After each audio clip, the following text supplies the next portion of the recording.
A 2017 Pentagon report to Congress detailing production retail costs for Lockheed Martin's F-22 Raptors show that reviving the powerful stealth air superiority fighter would be prohibitively expensive.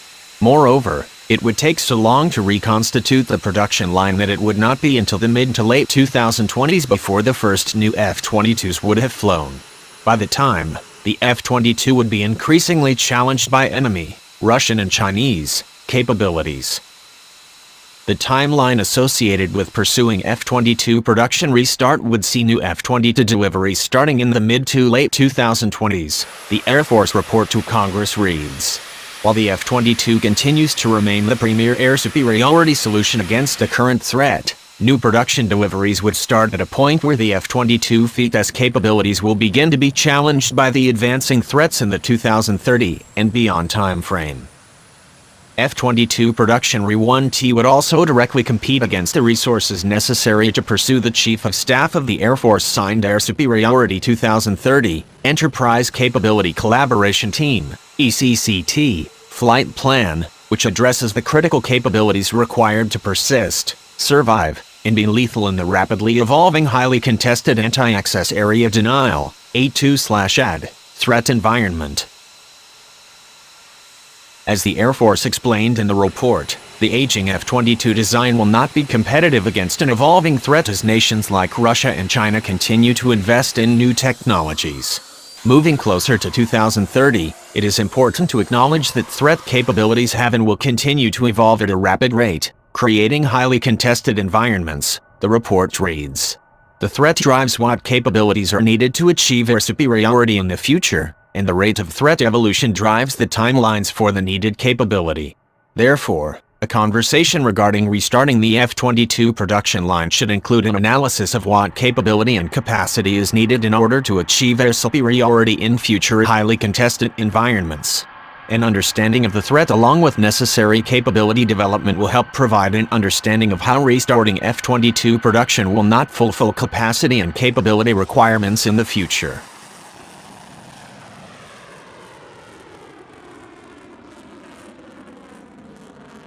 Thus, the Air Force needs to move ahead with its Penetrating Counter-Air (PCA) program.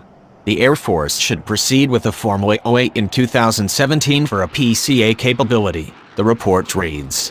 Consistent with an agile acquisition mindset designed to deliver the right capability on the required timeline, this AOA will include options to leverage rapid development and prototyping in order to keep ahead of the threat.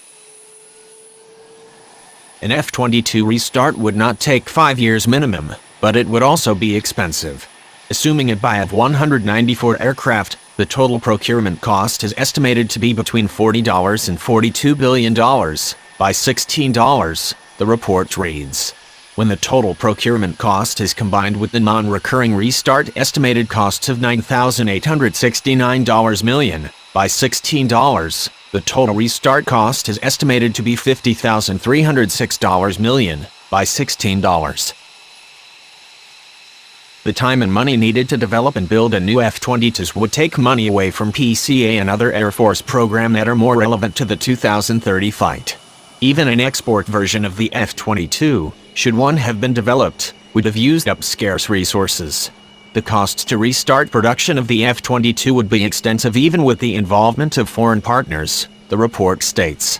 Just as F-22 production would compete for fiscal and contractor resources with other Air Force programs, any F-22 export would compete with FMS customers' resources as well, including countries already committed to F-35 purchases. Most nations are not likely to have the resources available for procurement of an export F-22, which extremely limits the ability of FMS to reduce the costs associated with restarting production. Moreover, the Air Force can no longer afford to develop a new aircraft in the same manner it developed the F-22 or F-35. Doing so would concede the technological high ground to Russia and China. Developing and delivering air superiority for the highly contested environment in 2030 requires a multi-domain focus on capabilities and capacity, the report states. Importantly, the rapidly changing operational environment means the Air Force can no longer afford to develop weapon systems on the linear acquisition and development timelines using traditional approaches. Air superiority capability development requires adaptable, affordable, and agile processes with increasing collaboration between S&T, acquisition, requirements, and industry professionals. Failure to adopt agile acquisition approaches is not an option.